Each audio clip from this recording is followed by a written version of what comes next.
Hello, and welcome to this week's episode of I Came for Science, a show about sex and reproduction and inclusion in STEM. I'm your host, Laura Surratt. I'm a professor of biology, and I've been studying animal sex for the past 30 years. Please join me as we normalize talking about sex and what we know about it, as well as the journeys of the scientists who study it.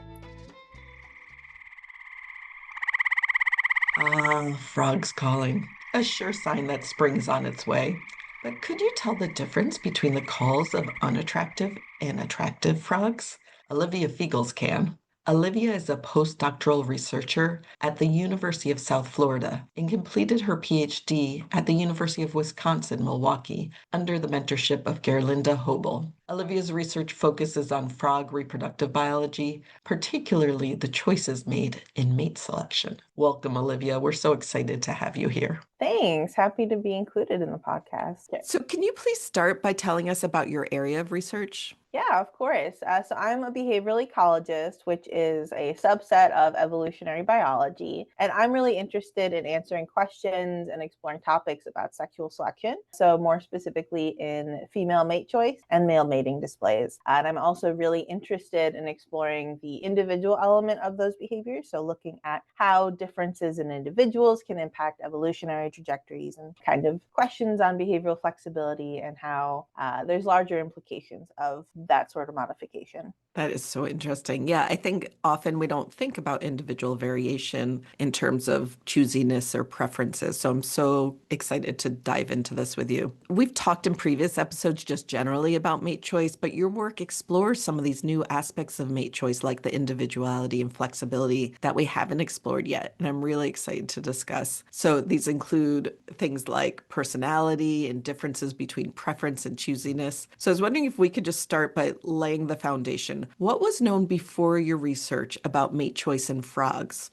Mate choice in frogs is actually a really well-studied facet of this field. And I was interested in looking at kind of the individual cognitive components that contribute to a mate choice decision. So I looked at the difference between preference and choosiness. So preference is essentially what an individual likes. So in humans, it would be your type, for example. And then choosiness is how much effort you're willing to put into finding your type or your preference. And a lot of previous work kind of combines those terms or switches them or confuses them between other terms. So I set out to establish whether those were actually different behaviors and explored kind of what they mean in terms of what a single mate choice decision is a consequence of the combination of those behaviors. Right. So like when we think about mate choice decisions, like kind of classically, you just look who the female mates with, right? Give her a choice, look who she mates with.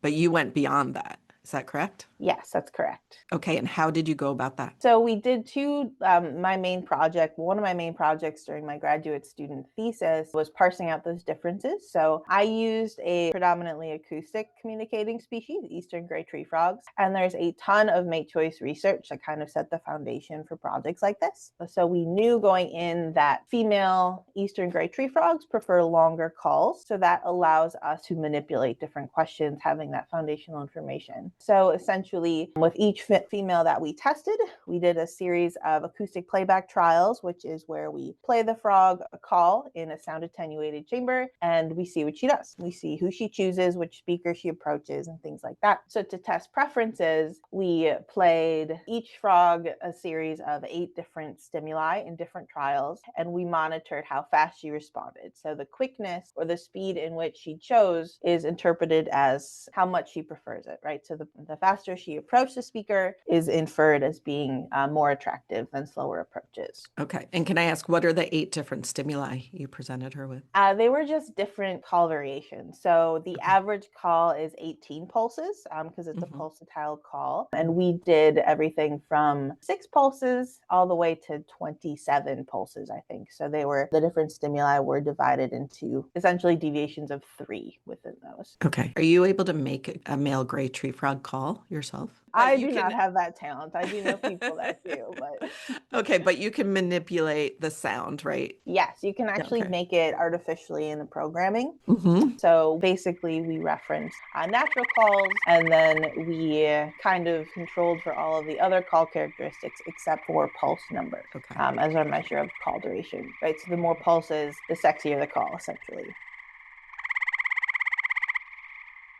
Okay. So the females across the board were more attracted to the one with more pulses. Not necessarily, but Okay. that's what we had to base our research on because that was kind Gotcha. of the foundational. In general, they do prefer longer calls. Okay. But like I said, I was interested in the behavioral variation. So not Mm-hmm. all frogs are the same. Okay. So then where did you go from there? So, kind of using the same idea of presenting a call to the females and seeing what they did. Once we had a preference measure, so essentially what she found the sexiest, we would also modify two speakers and looked at how far she would go to choose the more attractive stimulus. So, we had an 18 pulse call, which is the average in the population, and then a Mm-hmm. 6 pulse call, which is, for lack of a better word, really ugly in terms of the Okay. species.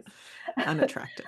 Yeah. Yes. So what we did is instead of modify the pulse number, we Mhm. modified the amplitude difference, so the volume difference between the calls. So the further away, the frog perceived as being quieter. So we would just play calls quieter to Oh. manipulate how far away the frog kind of seemed. So So in if fact, they were the same distance, but you were making it seem like it was further away. Is that right? yes, we Okay. had no visual cues at all, so all they had was sound. Cool. And what did you find there? So the big finding is that there was a lot of variation between individuals in both preference and choosiness, Uh-huh. and that preferences and choosiness were not related at all, which is exciting because it shows that they are separate cognitive elements, kind of interact to contribute to a Mm. single mating decision. Fascinating. So there's females, some females who prefer longer calls and some who prefer shorter calls. Yeah.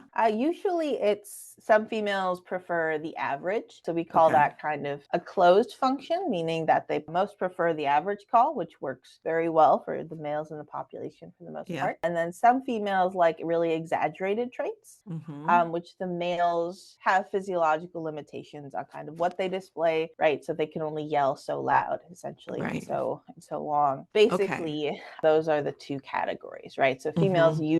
usually either prefer intermediate traits or really exaggerated ones. And not many females are in between those two. There's a lot of flexibility, but that's generally the That's shapes generally that what they you see. take. Okay. Okay. Sounds good.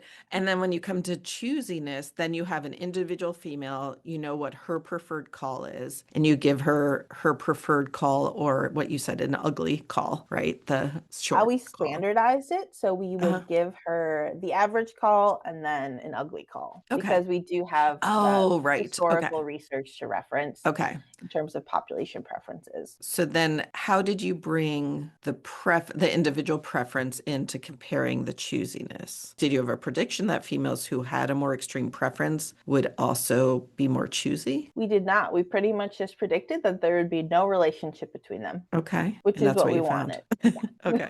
So how does that play out in nature? Like what does that mean in terms of why wouldn't all females mate with their preferred males? Yeah, that's a great question. It's because nature is really challenging and Mm, complicated, and obviously, making ideal decisions in nature is not always the easiest. So, the species I worked on is a chorusing behavior. So, a lot of people are familiar with them. If you mhm, walk past ponds at night and you hear a bunch of frogs calling, that's what I study. A very mhm. niche situation. And that's when a bunch of males are calling and they're pretty much yelling at the females, be like, pick me. And their Everybody's display yelling it is at the same time. Yeah. yes, exactly, right? So the females have to go to these complicated ponds and they hear everybody yelling. It's a little Uh-huh. overwhelming. Okay. And maybe that night there's only ugly males available and they have to make do with what they have. Mm. So mate availability is officially one of the limitations, but also choosiness interacts in a way to it makes more complicated kind of resulting decisions, right? Because a choosier female, for example, would be more likely to maybe traverse across the whole pond and put in a lot of effort into to just finding the more attractive mate, but a Mm-hmm. non-choosy one may just go for whoever is closest.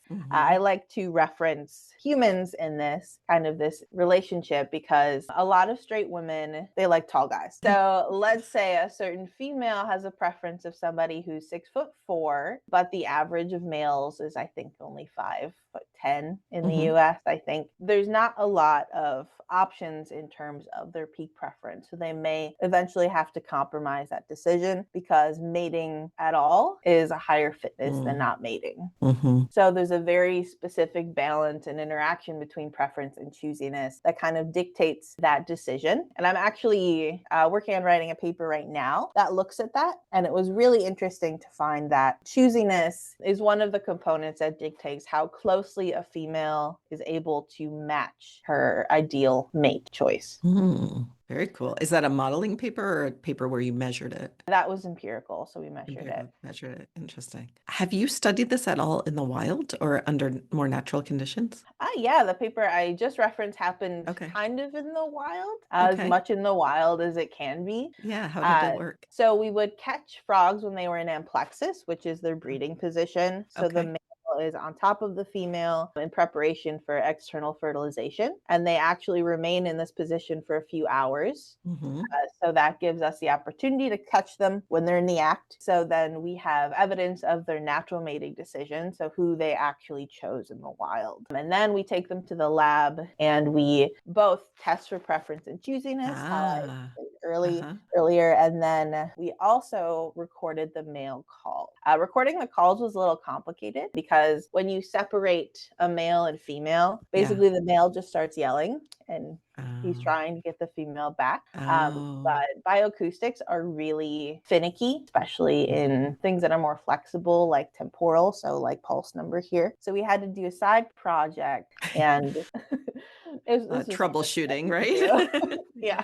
Yeah, this is how it Uh, works. yes. So we knew from our other study that after they're separated from amplexus, a change in social state, the males actually call shorter and faster. So we had to take kind of the calculations derived from that study and Mm-hmm. apply it to this. So that gave us Okay. a really accurate reflection on what the females perceive in the wild. And Mhm. then that allowed us to more directly compare that. Very interesting. Do you know anything about like how far females are willing to go in the wild to get their preferred male? I don't know that offhand, but I Okay. know that Yeah. it's quite far. Interesting. But I mean, Yeah. they breed in ephemeral ponds, so temporary ones. So they're not Yeah. huge, they're not in lakes. I mean, just kind of thinking about how large a pond is kind of gives you an accurate reflection. Yeah. Very interesting.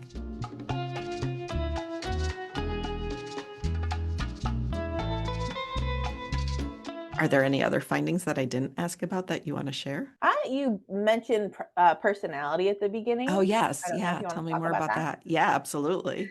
So, can you Uh, define that for our audience first and then how you applied it yes. here? Animal personality is surprisingly tricky to define in animals because you can't give them a survey like you can with humans and you can't talk to them. So you have to come up with a very standardized way of measuring it. So in animals, it's defined as repeatable traits. So basically, you test behaviors and they have to be the same over time or over replicates. And they also have to difference between individuals, right? So if a frog, for example, runs away from a predator really quickly every time, and that's the same across all frogs, then that would be more of an innate response than Okay. is animal personality. So, you're looking for like differences between individuals that are consistent. Yes, exactly. Okay. So, do you have names for frog personalities? Yeah, so a lot of animal personality studies are based off of 5 proposed axes, and these are boldness, exploration, activity, sociability, and aggressiveness. And Okay. within each project, you can choose to look at all of them, or you can choose to look at some of them, depending on kind of the questions that you want to ask. Okay. So, what did you do with frog personality and mating behavior? As I've like mentioned, that there's a lot of individuality between individuals in mating behaviors,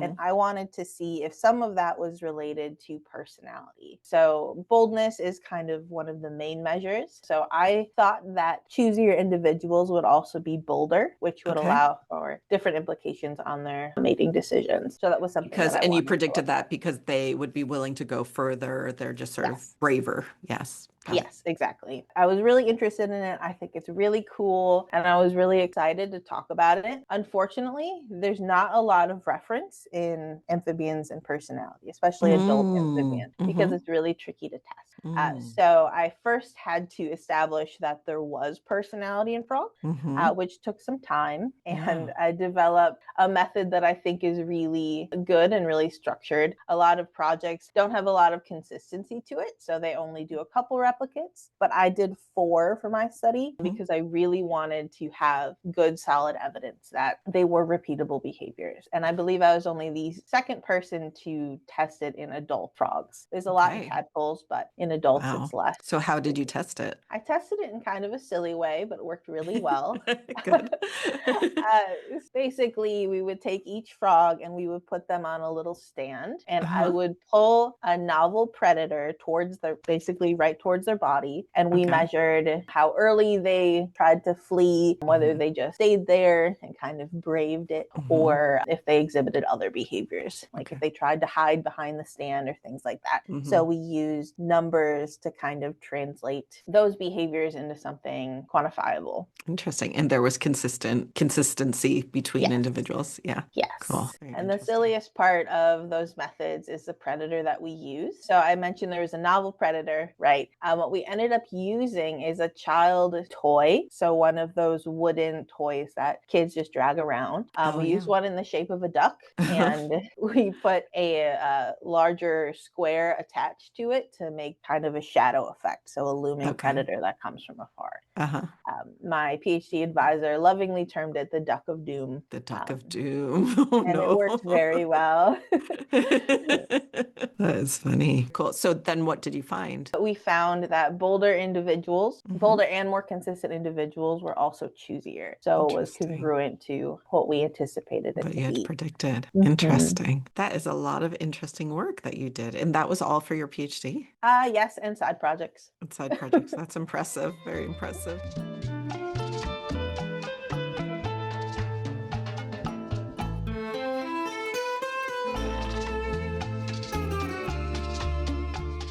So you've now told us about all these different cool areas, like differences between preferences and choosiness, the relationship between personality and choosiness. And I was wondering, you had said there was already a lot known about mate choice, but you had innovation. I think what my students often think is like, oh, we know everything. There's nothing new to be studied. But you totally found new areas to study, new ideas to bring into the field. And I was just wondering kind of what inspired you or how you got the ideas to take the field into these new directions. I can really attribute it just to my curiosity, right? So I Mm-hmm. was really interested in sexual selection. And in my brain, a lot of times I'm like, well, what if? What if Yeah. this? What if that? Uh-huh. And then I would try to pursue that. So personality was only one of the things that I did during my graduate student work. I also looked at how hormones affect mate preferences as well as predator threat, Right. because intuitively you would think that there's certain effects on mate choice. And I just wanted to look at it and see and kind of parse out more the individuality we see in those mate choice behaviors. Absolutely. And so then more broadly, it sounds like curiosity was a huge motivator. And so it might be the same answer for this, but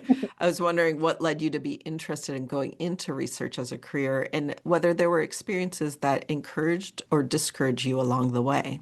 Yeah, so that's an interesting question because I had a very non-linear path into the career that I've ended up in. I love what I do, and how I got here was kind of, not the most direct. I have a lot of undergrads and they're always concerned that they have to know what they want to do like right away. But I don't think that's the case at all, because Right. just different life experiences and more education that really shows you what you like, and I think informs a lot of the trajectory of how you go through careers. So Yeah. I had a very, like I said, nonlinear path. I actually graduated from undergrad wanting to go into neuropsychology, so into the medical field, and I decided to take a gap year. And I was working in an invertebrate behavior lab at the time, and he invited me to do an internship with the Smithsonian Tropical Research Institute in Panama. I was like, yeah, that sounds great. I've always been one to kind of welcome new experiences, and that one really directed me to where I am now. So I worked on a behavior topic that looked at essentially the relationship between associative learning and sleep deprivation, and we compared it between fruit bats and paper wasps. And I mostly Very worked on the interesting. bat aspect of it. Wow. So even though field work in Panama is really sweaty and Mm-hmm. I worked with nocturnal species, so I was sleep Mm-hmm. deprived myself all of the time.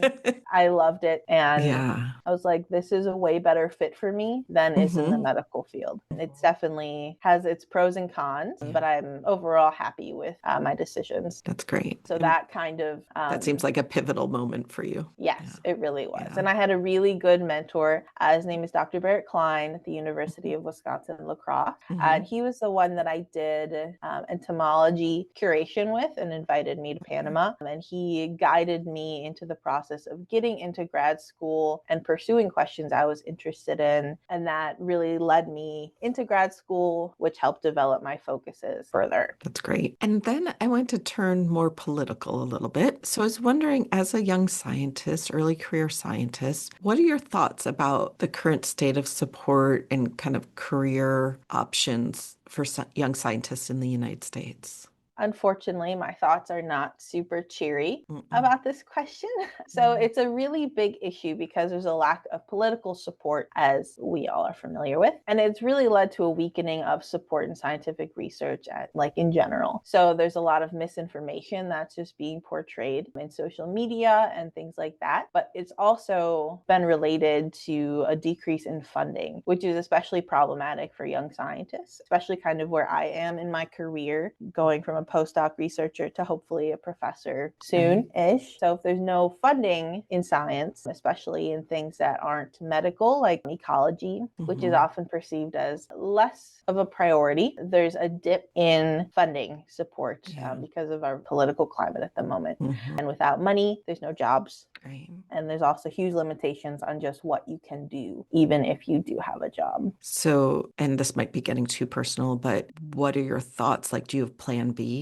That's tricky because Mhm. once you get, so I'm pretty far into my very niche field of study. Yeah. And the more specific you get, the harder it is to find a job. Mm-hmm. Because if you think about it, maybe every university maybe has one behavioral ecology Mm-hmm. professor position, Mm-hmm. which is quite limiting. And I feel really passionate about teaching and mentorship in addition to Right. research. So I would like to stay on this path. So right Right. now, I'm really trying to go that route, but I am also looking at positions that are more supervisory, that are in research-based labs that don't give me the freedom to do what I want to do, but still contribute to the field somehow. That's tricky. I know. And the thing you didn't mention is that in those one positions, those single positions, the people in those positions usually stay for 20 or 30 years, right? So it's They not like the certainly do. positions open up Yes. regularly. It's a very, Yes. very hard situation. Yes. Exactly. Yeah, Yeah. because I mean, for everybody who's gone to college, not a lot, but I'd say about half of your professors are quite old. Professors Mm-hmm. tend to not Mm-hmm. retire because it's a Yeah. really nice job once you have everything established and you know what you're Mm-hmm. teaching and you know what you're Mm-hmm. researching. So there's not a lot of drive for retirement, I think, which is a Yeah. huge limitation Mm-hmm.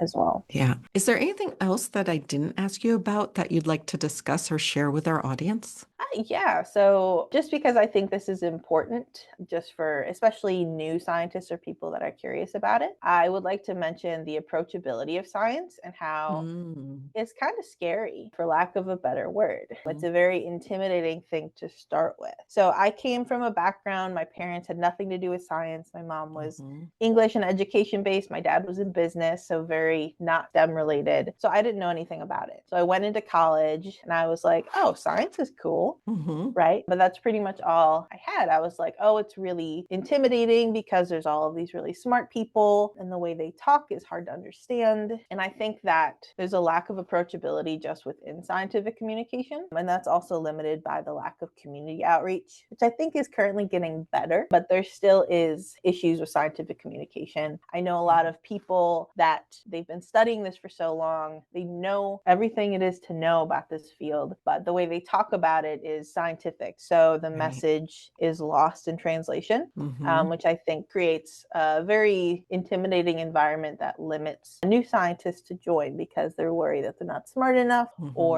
they just can't cut it or whatever their self-conscious levels are. I think it creates a lot of doubts, which makes me sad. And as a mentor and professor, I talk a little bit more casually about science. Mm-hmm. And it's for this reason, because I don't need to sound like I know everything, but I want to share the information that I have found because I think that's the most important part of science, right? So I think that the purest sense of science is the pursuit of knowledge. And there's Mm-hmm. no point in having that knowledge if you don't have the ability to share it effectively with people. Amen. That was very well said. Yeah. Yeah. And I think, like for so many reasons to get more scientists into the field, but also, like I always say, everybody's a scientist. Everybody out there is a scientist. So I often don't distinguish by saying scientists and non-scientists. Mhm. I always struggle with what terms to use, like non-academic scientists. I'm not sure what to use, but I think you're right that there's people who are writing for other scientists who've been trained in academia, and then they don't always know how to translate to people who haven't been through that same training. And it's so Mhm. important because it builds trust in science, it builds other scientists, it opens up the field to people from different perspectives, different backgrounds. And it really has huge implications for the world as we're seeing today when science is under such attack. I definitely agree with that. And earlier you asked me kind of what prompted me to explore some of the things that I have explored. And a lot of it's just curiosity. Mm-hmm. And I think that anybody can be curious about anything. And you Mm-hmm. just need the training and pursue the training in order to kind of investigate whatever it is that strikes your fancy. Absolutely. You have a lot of wisdom to share. Thank you for sharing it with us. I appreciate you being on the podcast today. Yeah, thank you so much for inviting me. Absolutely. And thank you all for listening. Thanks also to our production team, Isabel Espinoza, Lane Patton, and Daphne Trilliana. The music used in this episode is from I Don't Smoke by the Mythical Score Society.